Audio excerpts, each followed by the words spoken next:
ఈరోజు మన రాష్ట్రంలో జరిగే 2 జెడ్పీటీసీ ఎన్నికల్లో పులివెందుల ఒంటిమిట్ట వైఎస్ఆర్ కాంగ్రెస్ పార్టీ తరఫున మేము కౌంటింగ్ బాయ్కాట్ చేశాం. ఎందుకంటే మొన్న జరిగిన ఎలక్షన్ తీరు బాగాలేదు కాబట్టి, ప్రజాస్వామ్యబద్ధంగా లేదు కాబట్టి మేము కౌంటింగ్ బాయ్కాట్ చేశాం. కానీ ఈరోజు ఫలితాలు ఇవ్వబడినాయి. పులివెందులో 683 ఓట్లు, ఒంటిమిట్టలో 6500 ఓట్లు. ఒంటిమిట్టలో అంటే 11 గంటల వరకు ఎలక్షన్ జరిపించగలిగినాం. 11 గంటల వరకు మేము ఒంటిమిట్టలో మా ఏజెంట్లను పెట్టి జరిపించగలిగినాం. తర్వాత మినిస్టర్ గారు, ఎస్పీ గారు వచ్చి పోలీస్ ప్రొటెక్షన్తో రిగ్గింగ్ చేసుకోగలిగినారు. 11 గంటల వరకు జరిగిన ఓటర్లో 8000 చిల్లర మాకు ఒంటిమిట్టలో పోలైనాయి.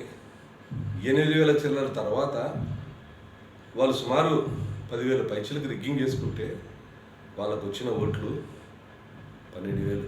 అంటే ప్రజాస్వామ్యబద్ధంగా మీరు ఒంటిమిట్టలో కానీ ఎలక్షన్ జరిగింటే 3,000-4,000 మధ్య మీరు ఓడిపోయి ఉండేవాళ్ళు. తెలుగుదేశం పార్టీ నాయకులారా, సంబరాలు చేసుకోండి. ఇది చిన్న పండుగ మీకు, అంతే. పెద్ద పండుగ మాదే. మీరు నిజాయితీగా ప్రజాస్వామ్యబద్ధంగా జరిగిందని మీరు ఆలోచిస్తే మీకు 2 ఓపెన్ ఛాలెంజ్. ఒక సిట్టింగ్ జడ్జి చేత ప్రతి గ్రామానికి పోతాం, ప్రతి ఓటర్ని పిలుస్తాం. మీరు ప్రజాస్వామ్యబద్ధంగా జరిగిందంటే ఓటేసింటే వాళ్ళ చేతిపైన సిరా ఉండాలా.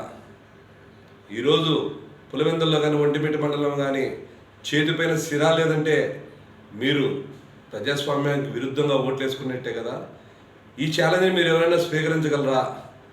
మంత్రులు కానీ, నాయకులు కానీ, సంబరాలు చేసుకునేవాళ్ళు కానీ, సంకలు గుద్దుకునేవాళ్ళు కానీ, ఎవరైనా సరే ఒకసారి రాష్ట్ర ప్రజలారా, ఈ ఛాలెంజ్కి తెలుగుదేశం పార్టీ స్వీకరిస్తే ఓపెన్ ఛాలెంజ్గా మాట్లాడుతున్న ఒంటిమిట్ట జెడ్పీటీసీ అభ్యర్థిగా ఏ గ్రామానికైనా రమ్మనండి, వచ్చి ఎంక్వైరీ చేయమండి, సిట్టింగ్ జడ్జితో ఎంక్వైరీ చేయించండి, ప్రతి ఓటర్ని పిలిచండి.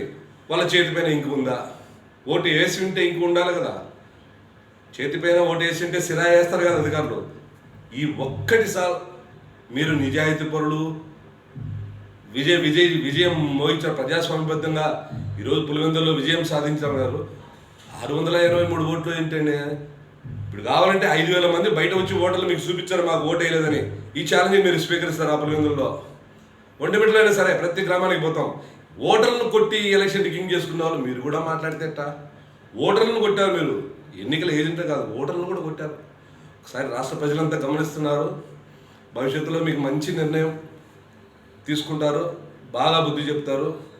ఇదేదో గెలిచినామని చిన్న పండుగ చేసుకుంటున్నారు, తర్వాత పెద్ద పండుగ మేమే చేసుకుంటాం. మేమేం దీనికేం భయపడాం. ఏ విధంగా గెలిచినా గెలుపు అనుకుంటున్నారు. ఇది గెలుపు కాదు మీకు, ఇది వాపు మాత్రమే. తప్పకుండా భవిష్యత్తులో వైఎస్ఆర్ కాంగ్రెస్ పార్టీ విజయం సాధిస్తుంది. రాష్ట్ర ప్రజలంతా ఇదంతా గమనించాలని రాష్ట్ర ప్రజలకు విజ్ఞప్తి చేస్తున్నా. ధన్యవాదాలు.